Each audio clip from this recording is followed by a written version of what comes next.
Guys hear about this Alec Baldwin story? It's crazy. Alec Baldwin actually killed a person on set, which is weird because he usually only kills during his SNL monologues. It's fucked up, you know. I stand behind Alec Baldwin, you know. I'm damn sure not going to stand in front of that motherfucker. He fucking shoots people. Yeah, shit's going on crazy. You guys followed, I'm not on TikTok, but you hear about the stuff that comes off of it. A couple of weeks back, that milk crate challenge. You guys remember that? I didn't like that shit, you know? Because it was a bunch of black people hurting themselves for, like, no reason, you know? I just feel like with all of the challenges that black people have in America, you know, systemic racism, police brutality, why are we involving milk crates? Just doesn't seem like a good idea. It's something that, people with health or life insurance don't do, you know?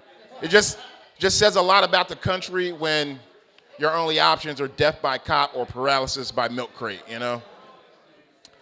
That's all I'm saying. Oh, are we having technical difficulties? Adjusting the sounds. I love it. Also in the news, Tesla had to pay a black man $137 million because he experienced racism on the job. Apparently his racist white coworkers told him to go back to Africa, you know. Now, I've heard that before, you know. I didn't get $137 million.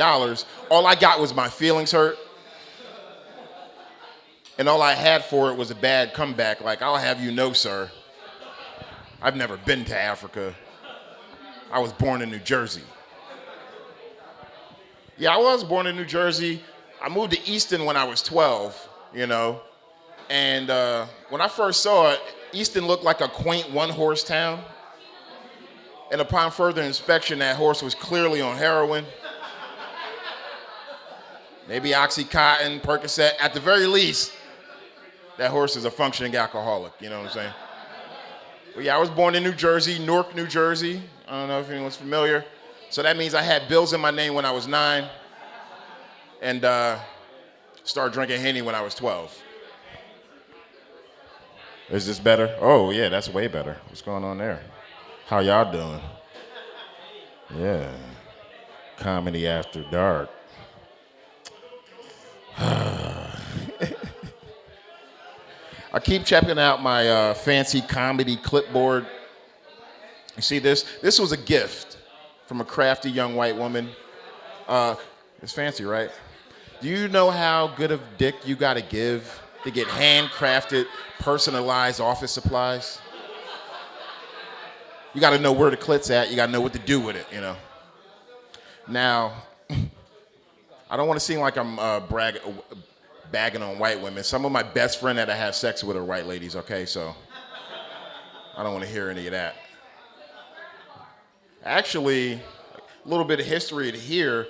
I know you guys know what Juneteenth is, right?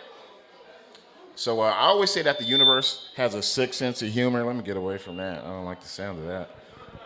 So what the universe did for me on Juneteenth, which is the celebration of the emancipation of slavery in America, you know, this year was the first time it was recognized as a federal holiday nationwide. With the 4th of July, they were like, yeah, let's give it 100, or, you know, right away. Juneteenth, they were like, yeah, let's give it 106 years, you know. But what the universe did for me on Juneteenth was it sent me this white lady to have sex with me through no effort of my own, you know. And not just like any white lady, the rarest kind, a blue-eyed redhead, you know what I'm saying? Freckles, the whole 9 yards. Her complexion was like computer paper, you know? Ass was thick as a stack of it. I took her panties off. It looked like she had Clifford the Big Red Dog in a leg lock. I never seen anything like that shit. The most fucked up thing, though, about the universe's sense of humor is that, you know, they call them gingers. So, like, if you take the G and you, this guy knows what I'm talking about. That's a little bit of a, like, you know, a spelling joke, I guess. I don't know. Where my vaccinated people at? You guys got the vaccine? Yeah? I got it. I was skeptical of, you hear about these NBA players, people in the prime of their life just dropping dead. I've been smoking Black and Miles for 25 years. I'm not trying to introduce anything new to my system. Might upset the balance. Maybe I should move up. I don't know. Speakers are like, get away from me. But yeah, I was a little skeptical at first.